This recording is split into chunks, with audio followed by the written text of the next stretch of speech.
El que tiene mis mandamientos y los guarda, ese es el que me ama, y el que me ama será amado por mi Padre, y yo lo amaré y me La manifestaré a palabra él. acrisolada del Señor estará en Juan capítulo 2 versículos del 13 al 22.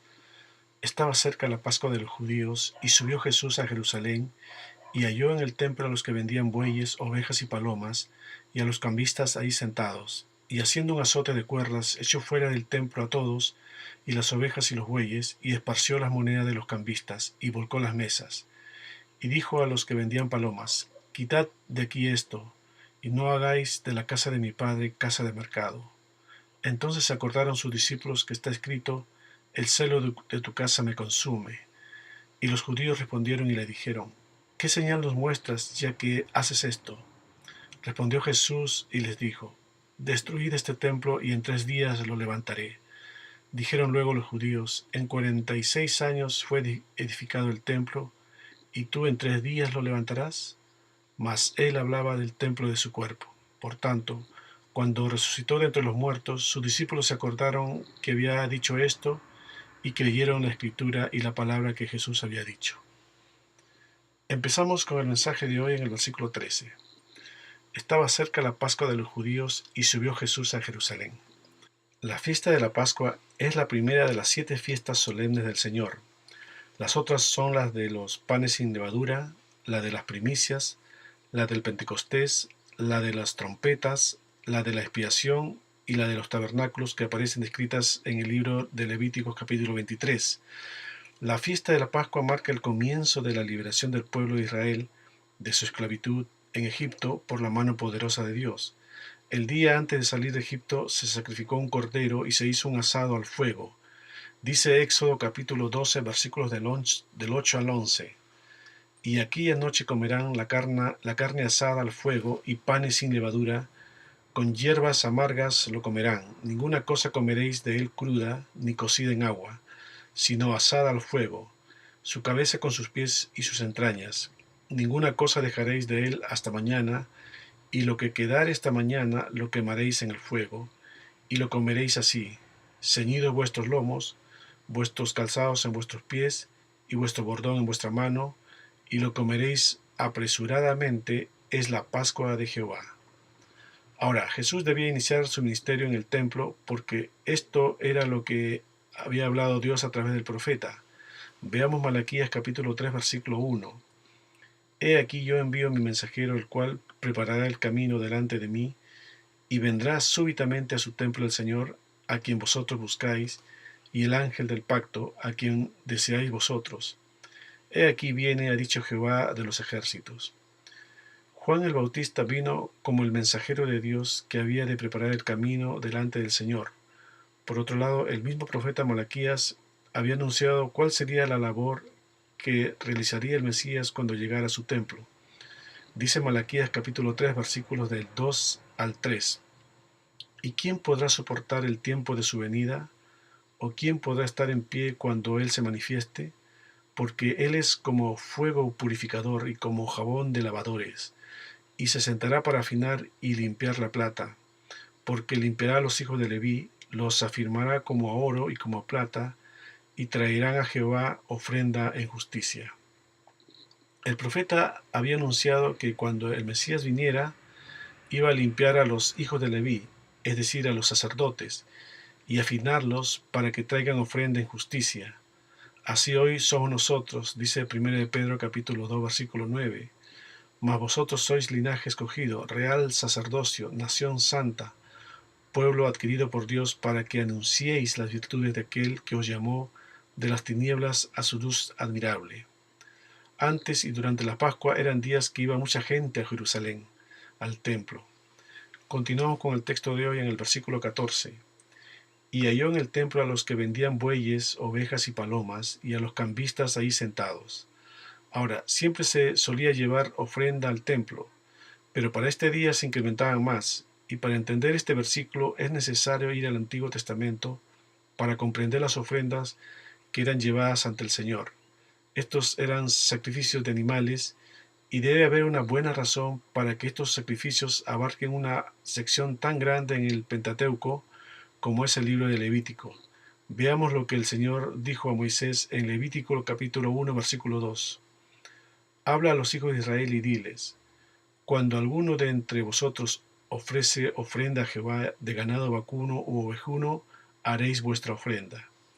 En otras versiones dice: me las deberá traer de su ganado o de su rebaño. En esos tiempos era común que todos tuvieran animales, aunque sea pocos, para su manutención. Y si no tuvieren para ofrecer aquello, dice Levíticos capítulo 1, versículo 14, si la ofrenda para Jehová fuera holocausto de aves, presentará su ofrenda de tórtolas o de palominos. Ahora, este sacrificio debía ser llevado solamente a partir de las propias posesiones y debía ser sin defecto. La primera persona que concibió la idea de dar algo simbólico a Dios fue Caín, pero no llevó lo mejor que tenía. Dice la Escritura que llevó del fruto de la tierra. Ni siquiera dice que era de su tierra. Además, para obtener el fruto de la tierra, no haces mucho por ella porque básicamente casi todo lo hace la naturaleza. Abel, por el contrario, entendió que cuando llevas algo a Dios, llevas lo mejor, y por eso llevó sus mejores ovejas, de su posesión y de lo más gordo. Hay un trabajo diario en ello. Además eran de los primogénitos. Quiere decir, desde que nacieron, Abel tenía en mente a quién se lo iba a ofrendar, y por lo tanto cuidarlo bien. Dice Génesis capítulo 4, versículos del 3 al 5. Y aconteció andando en tiempo que Caín trajo del fruto de la tierra una ofrenda a Jehová, y Abel trajo también de los primogénitos de sus ovejas, de lo más gordo de ellas, y miró Jehová con agrado a Abel y a su ofrenda, pero no miró con agrado a Caín y a la ofrenda suya, y se ensañó Caín en gran manera, y decayó su semblante. Un sacrificio tiene que ver con algo que le cueste a uno, y tiene que ver mucho con la obediencia, y no de una obediencia que está inspirada en nuestra conveniencia, sino en la del Señor, que generalmente no va a ser fácil porque nuestro Señor nos conoce, sabe cuál es nuestro defecto de carácter, nuestro corazón y cómo remediarlas. Como le sucedió al joven rico, dice Mateo capítulo 19, versículos del 16 al 22. Entonces vino uno y le dijo: Maestro bueno, ¿qué bien haré para tener la vida eterna? Él le dijo: ¿por qué me llamas bueno? Ninguno hay bueno sino uno, Dios. Mas si quieres entrar en la vida, guarda los mandamientos. Le dijo: ¿cuáles? Y Jesús le dijo: no matarás, no adulterarás, no hurtarás, no dirás falso testimonio, honra a tu padre y a tu madre, y amarás a tu prójimo como a ti mismo. El joven le dijo: todo esto lo he guardado desde mi juventud. ¿Qué más me falta? Jesús le dijo: si quieres ser perfecto, anda, vende lo que tienes y dalo a los pobres, y tendrás tesoros en el cielo, y ven y sígueme. Oyendo el joven esta palabra se fue triste porque tenía muchas posesiones. Aquí ser perfecto viene de la palabra griega teleios, Strong 5046, que quiere decir completo, crecimiento mental y moral, maduro, es tener madurez espiritual. Así, en la obediencia está la ganancia. Como cuando Abraham iba a sacrificar a su propio hijo, dice Génesis capítulo 22, versículos del 10 al 13. Y extendió Abraham su mano y tomó el cuchillo para degollar a su hijo. Entonces el ángel de Jehová le dio voces desde el cielo y dijo: Abraham, Abraham. Y él respondió: heme aquí. Y dijo: no extiendas tu mano sobre el muchacho, ni le hagas nada, porque yo conozco que temes a Dios, por cuanto no me rehusaste a tu hijo, tu único. Entonces alzó Abraham sus ojos y miró, y he aquí a sus espaldas un carnero trabado en un zarzal por sus cuernos. Y fue Abraham y tomó el carnero y lo ofreció en holocausto en lugar de su hijo. Si somos obedientes, el Señor siempre tiene una salida para nosotros. El cordero es el sustituto. Y vean cómo la obediencia tiene bendición. Dice Génesis capítulo 22, versículos del 17 al 18. De cierto te bendeciré y multiplicaré tu descendencia como las estrellas del cielo y como la arena que está en la orilla del mar. Y tu descendencia poseerán las puertas de sus enemigos. En tu simiente serán benditas todas las naciones, por cuanto obedeciste a mi voz. Eso es adorar a Dios. Aquí en Génesis aparece por primera vez la palabra adoración en el versículo 5. Entonces dijo Abraham a sus siervos: Esperad aquí con el asno, y yo y el muchacho iremos hasta allí y adoraremos y volveremos a vosotros. Ahora, en este tiempo todavía no se habían dado las leyes ceremoniales, pero Abraham sabía en su corazón que debía serle fiel y obediente al Señor. Y pese a que el Señor le dio un sustituto para el sacrificio, lo que Abraham le hizo al carnero, debe haber sentido en su corazón que se lo estaba haciendo a su hijo. Tuvo que haber tenido que superar el estrés emocional para cumplir con la voluntad del Señor. Por eso, como dicen las Escrituras, los sacrificios producen una hermosa fragancia para Dios, misterios que en primera instancia nos cuesta digerir. Volviendo a nuestro texto principal, cuando nuestro Señor Jesucristo vio que en el templo se estaban vendiendo bueyes, ovejas y palomas, y vio a los cambistas ahí sentados, se indignó. Versículo 15 de nuestro texto base. Y haciendo un azote de cuerdas, echó fuera del templo a todos, y a las ovejas y a los bueyes, y esparció las monedas de los cambistas y volcó las mesas. Veamos todo esto de forma espiritual. La idea era llevar ofrenda allá en el libro de Levíticos, tanto de forma voluntaria de paz por el pecado y por la culpa, de lo que uno poseía, del animal que era de uno mismo. Pero ocurre que en el templo, en los tiempos que vino el Señor, se había transformado en un mercado.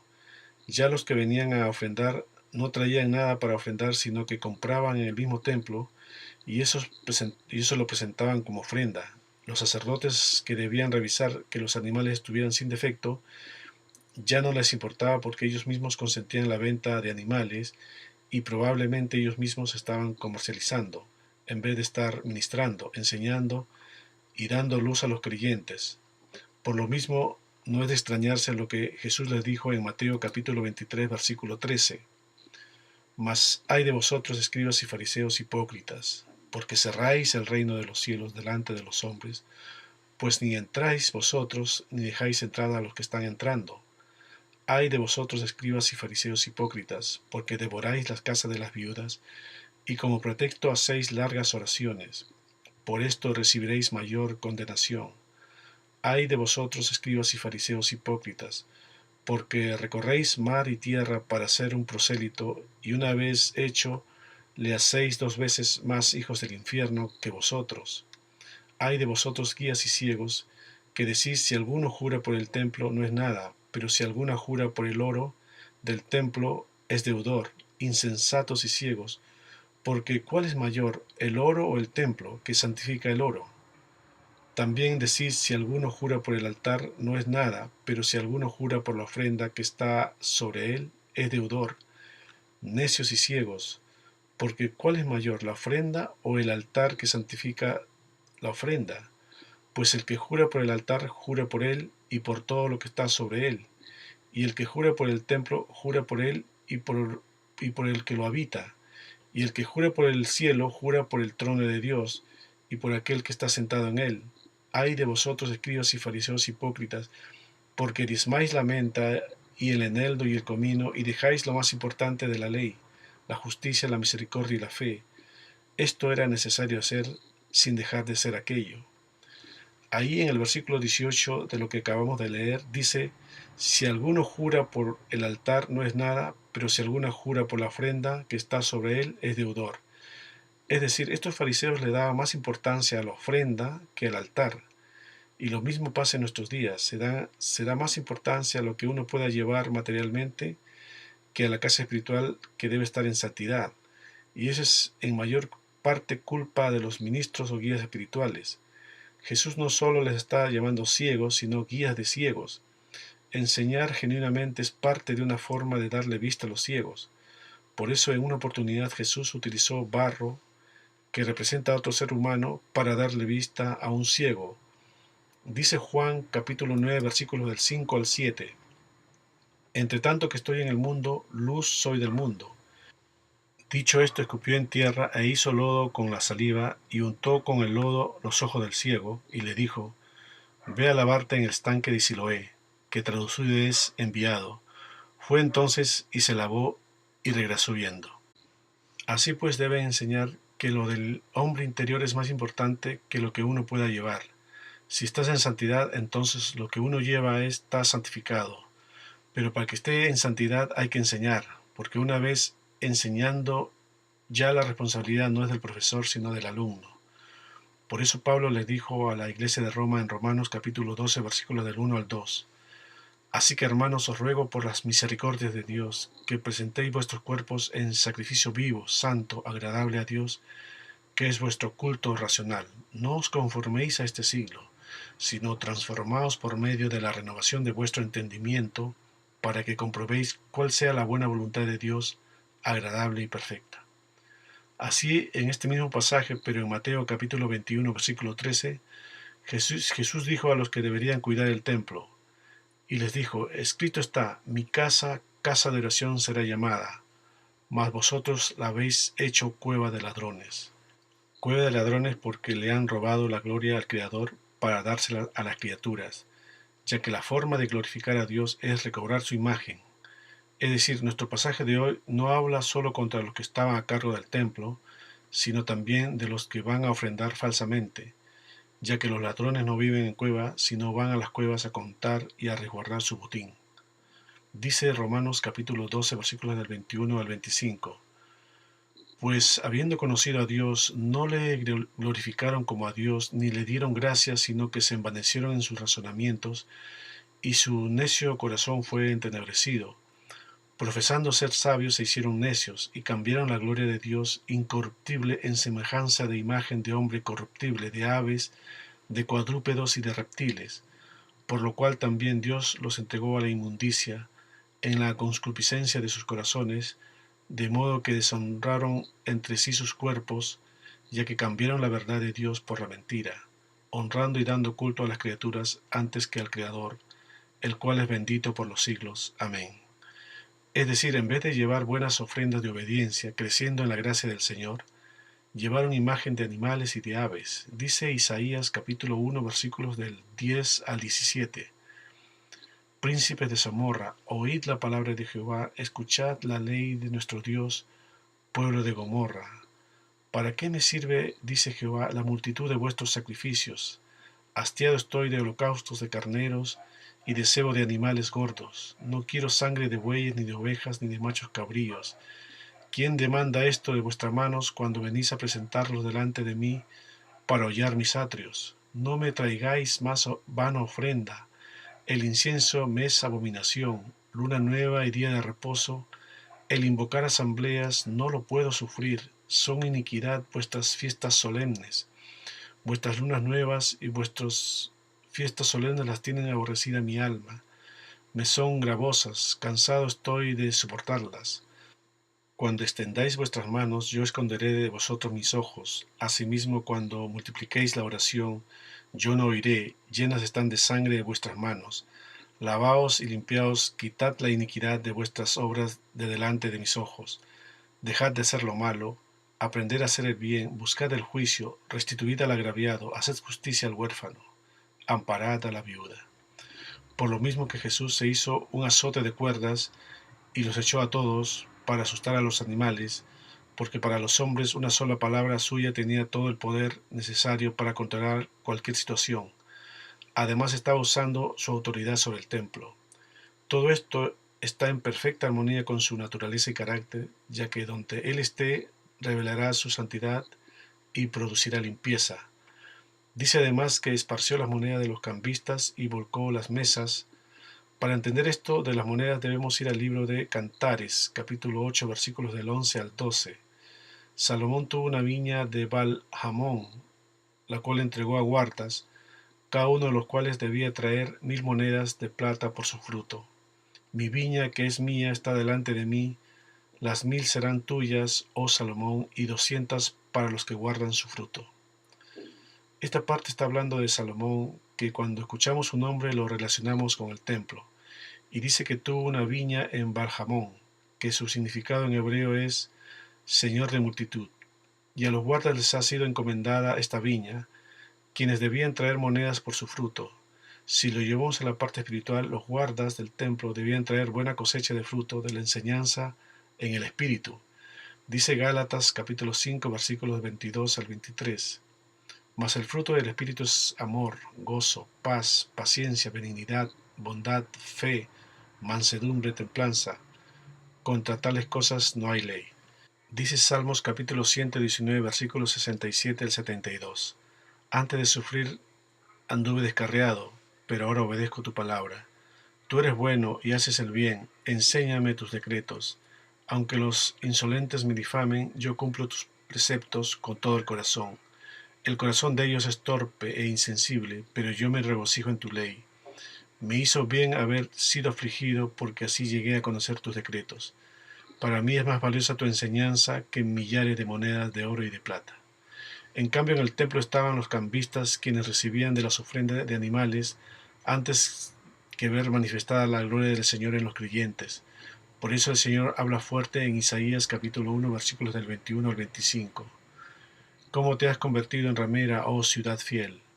Llena estuvo de justicia, en ella habitó la equidad, pero ahora los homicidas. Tu plata se ha convertido en escorias, tu vino está mezclado con agua, tus príncipes prevaricadores y compañeros de ladrones. Todos aman el soborno y van tras las recompensas, no hacen justicia al huérfano, ni a ellos le llega la causa de la viuda.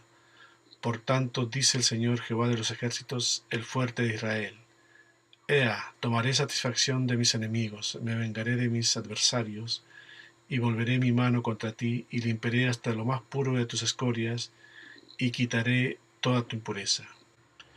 Es lo que ocurre hoy en muchas iglesias físicas. En vez de enseñar y dar luz, dar vida, están los que matan espiritualmente. En el mandamiento, en vez de estar brillando, tienen manchas verdes por el desuso. El vino mezclado con agua significa que no han llegado a la madurez, no han llenado la tinaja, pero ya se han convertido en espiritistas. Aman el soborno en vez de amonestar con la palabra. Dicen: bajo el nivel del mensaje, pero me das algo a cambio. Por eso muchas veces la palabra tiene que partir la coyuntura y los tuétanos. Dice Salmos capítulo 89, versículo 32. Entonces castigaré con vara su rebelión y con azote sus iniquidades. Versículo 17 de nuestro texto de hoy. Y dijo a los que vendían palomas: quitad de aquí esto, y no hagáis de la casa de mi padre casa de mercado. Si bien en lo natural algunos traían bueyes, otros ovejas y otros palomas o tórtolas, esto tiene un significado espiritual. El becerro representa comunión con el Padre, el cordero al Hijo y la paloma al Espíritu. El que trae un becerro es porque el Padre ha producido el arrepentimiento, lo que le sucedió al Hijo pródigo. El que trae un cordero está creciendo en la palabra de Dios, y el que trae una paloma, la ofrenda que entrega es su llenura espiritual. Por eso los padres de Jesús trajeron esta ofrenda por el recién nacido. Dice Lucas capítulo 2, versículos del 21 al 24. Cumplidos los 8 días para circuncidar al niño, le pusieron por nombre Jesús, el cual le había sido puesto por el ángel antes que fuese concebido. Y cuando se cumplieron los días de la purificación de ellos, conforme a la ley de Moisés, le trajeron a Jerusalén para presentarle al Señor. Como está escrito en la ley del Señor: todo varón que abriere la matriz será llamado santo al Señor. Y para ofrecer, conforme a lo que dice en la ley del Señor, un par de tórtolas o 2 palominos. Ahora, las palomas son símbolo de espíritus inocentes, incautos. Dice Oseas capítulo 7, versículo 11.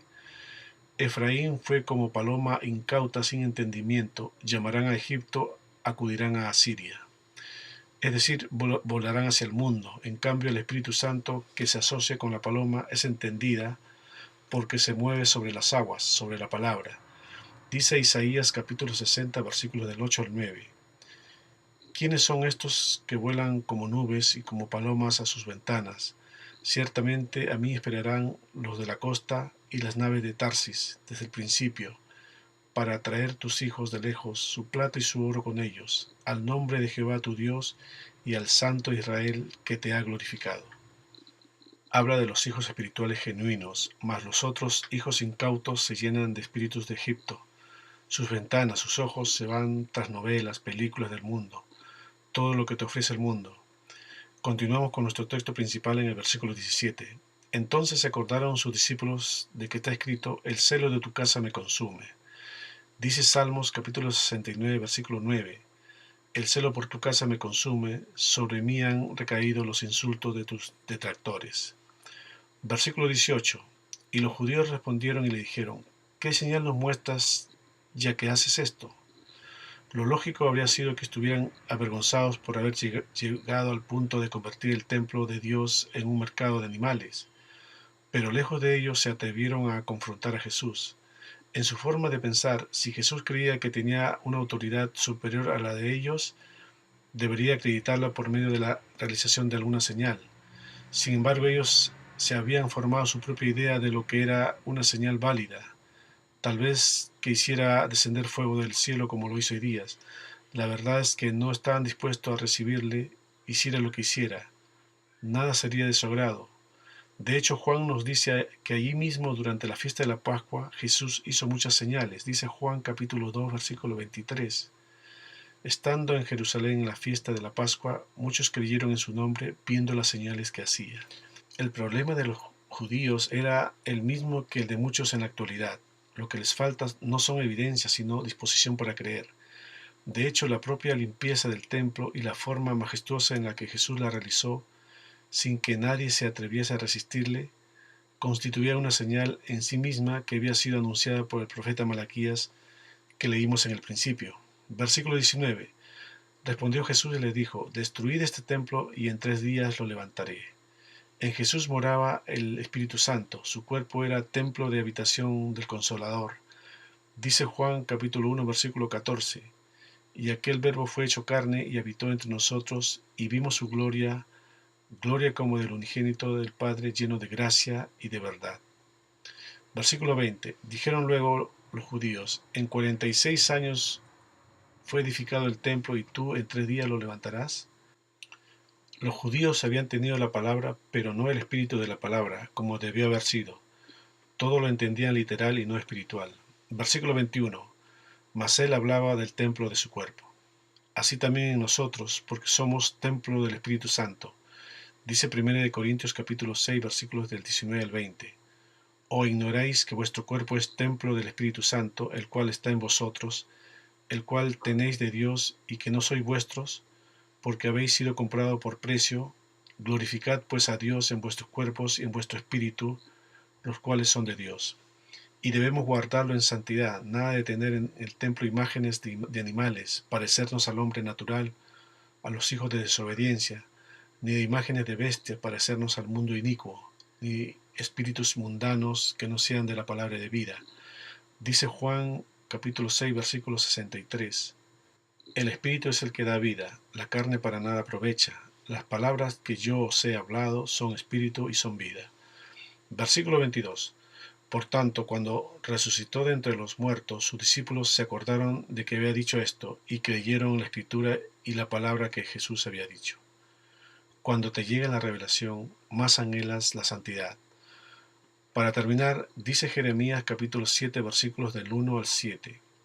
Palabra de Jehová que vino a Jeremías diciendo: Ponte a la puerta de la casa de Jehová y proclama ahí esta palabra, y di: Oíd palabra de Jehová, todo Judá, los que entráis por esas puertas para adorar a Jehová.